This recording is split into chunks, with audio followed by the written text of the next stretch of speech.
Joining me now is the man behind it all, Century Aluminum CEO Jesse Gary. Jesse, great to see you. Thank you so much for being here. Thanks, Maria. Glad to be back. So tell me how significant this restart of this smelter is. Well, it's huge. You know, finally, under President Trump's leadership, we're seeing an increase in U.S. aluminum production after decades of losing production.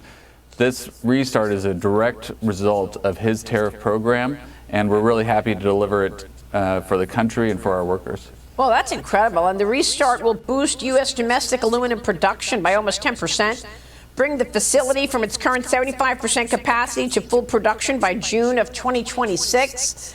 Tell me about the backdrop here, as before these tariffs went into place, you were dealing with aluminum being dumped in the United States at cheaper levels.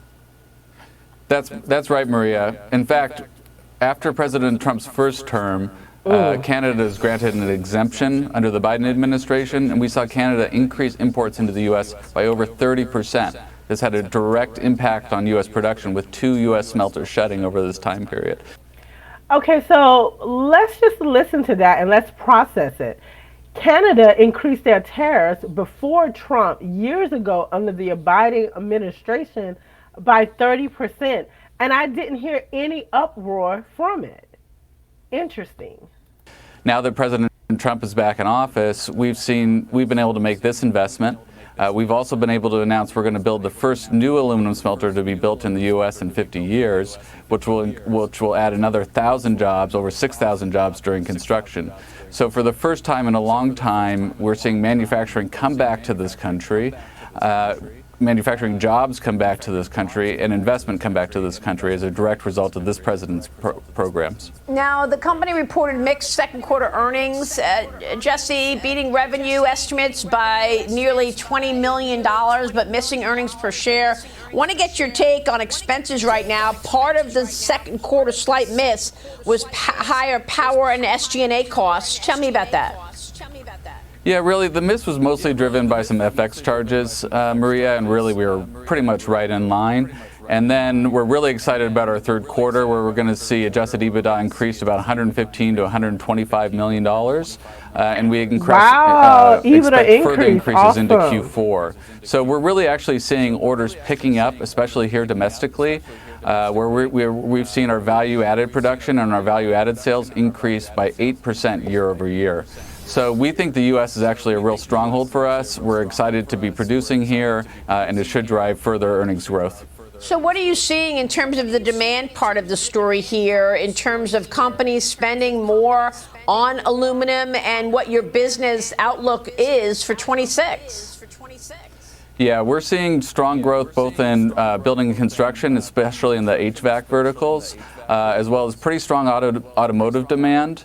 And we expect that to continue. You know, Maria, we had a bunch of Mount Holly workers that were there at the President's Liberation Day speech, and there he promised to bring back U.S. manufacturing, and he's really delivering for them. And we're excited that our demand domestically is also being picked up by this. So it really all goes together in one big package. Do you think your operations benefit from the tariffs more in the fourth quarter than in the third quarter? Do things actually even get better from here as these tariffs take effect?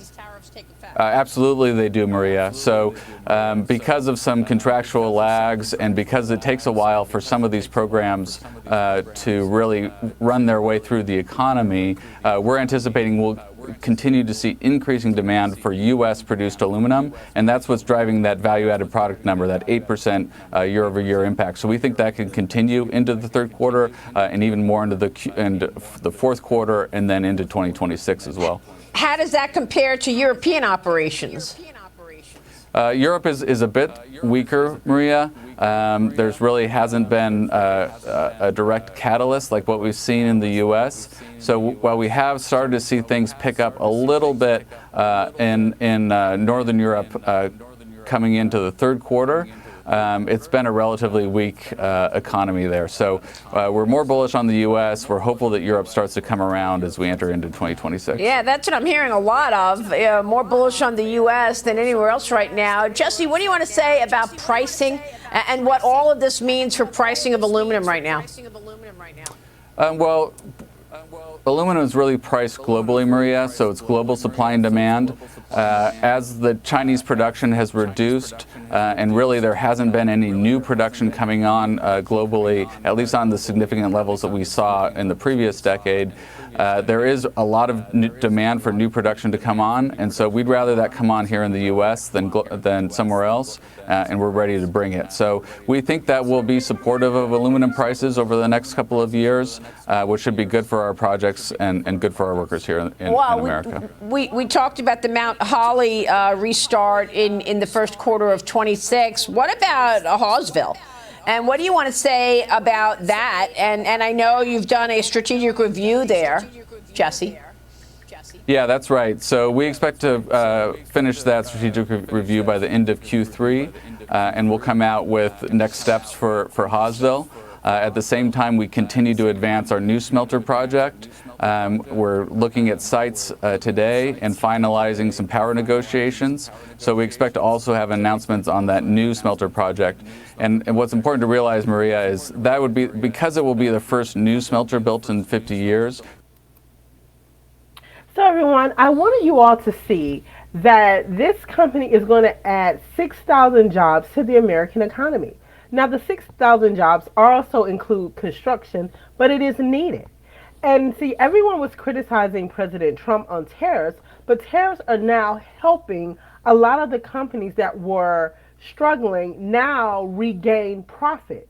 He said they're going to have over $100 or $125 million in EBITDA.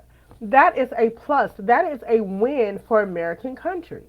I'm so sorry, but for all Americans as well.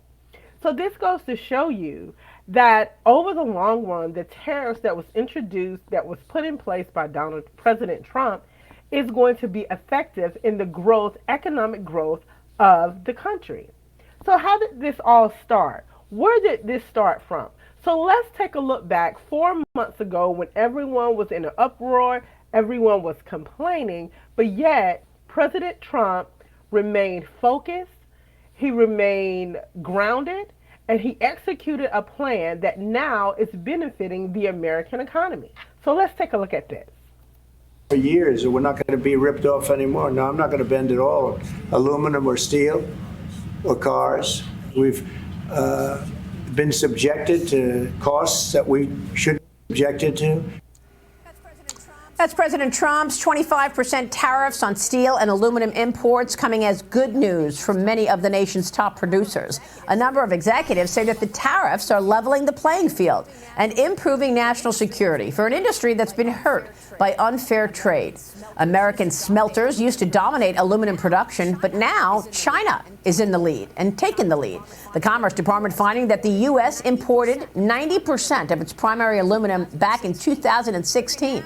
Joining me now is Century Aluminum CEO Jesse Gary. Century is the largest producer of primary aluminum in the country. Jesse, thanks so much for being here this weekend. We so appreciate it. What is the impact of these aluminum tariffs on your business?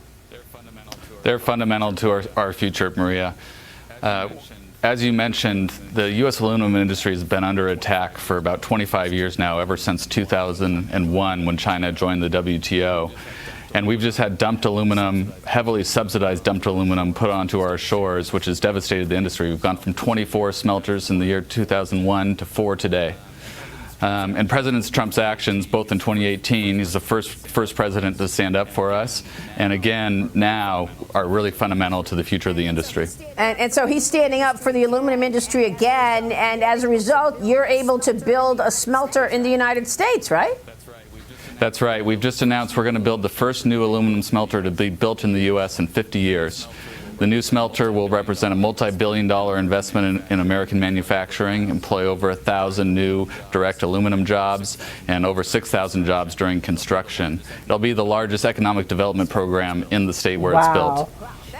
Wow, that is huge news. And that's what President Trump is talking about. Bring it to America, build it here, produce it here, because that will mean thousands of new jobs. Yeah, I think it's safe to say, Maria, that no president has understood American manufacturing and the importance of the American worker more than President Trump.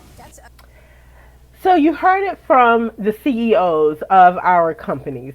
They are excited about the tariffs. The tariffs have made the playing field even. As we said in the previous video, Canada has put a 30% tariffs tax on us. And we, during the Biden administration, we did not respond. And now look at us. Our economy is starting to grow.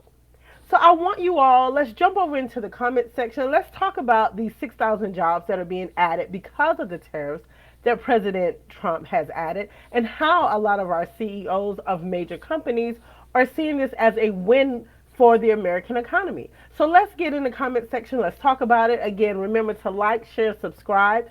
Hit the notification bell so you can be updated on all the new videos that I'll be dropping soon. And again, always remain curious and stay bold. And I'll see you the next time. Have a good evening.